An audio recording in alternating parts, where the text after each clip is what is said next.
Scotland spoke clearly and positively for the European Union.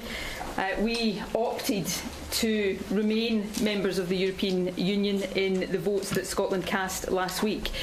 Since I've been here today, I've found enormous interest in the referendum result, as you would expect, and I've also had a sympathetic response to the position Scotland now finds itself in, facing the prospect of being taken out of the European Union against our will, a position not of our making and not one that we wanted. Now, I've not been here today to reach any conclusions or to press anybody for any decisions or any commitments. I've been here today to make sure that Scotland's voice is being heard and that Scotland's position is understood, and I'm confident that that is the case. I found doors to be open here today. I met President Schulz on my arrival this morning, and I also met the leaders of several of the groups in the European Parliament and most of the Scottish members of the European Parliament. And I've just come from a meeting with President Juncker, where I also received a very sympathetic response.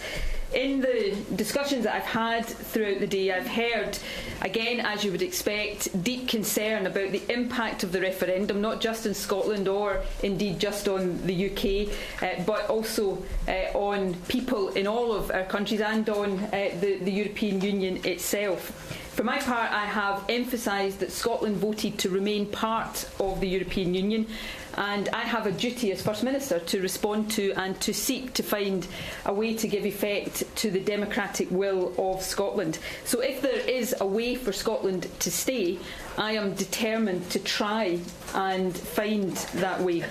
We are right now in uncharted territory, and none of this is easy, but my task is to try to bring some principles, some purpose and some clarity to the situation, and to seek to speak for the people I am elected to represent, of course, the people of Scotland.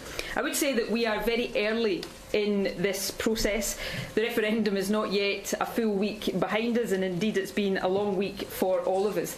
My concern at this stage is to ensure that once the UK's negotiation with the EU starts, then all of the options are on the table. As I say, I don't underestimate the challenges of that, but I've been heartened today that I have found a willingness to listen. So I feel that my job here today has been effective, and I look forward to continuing these discussions in the weeks and months to come.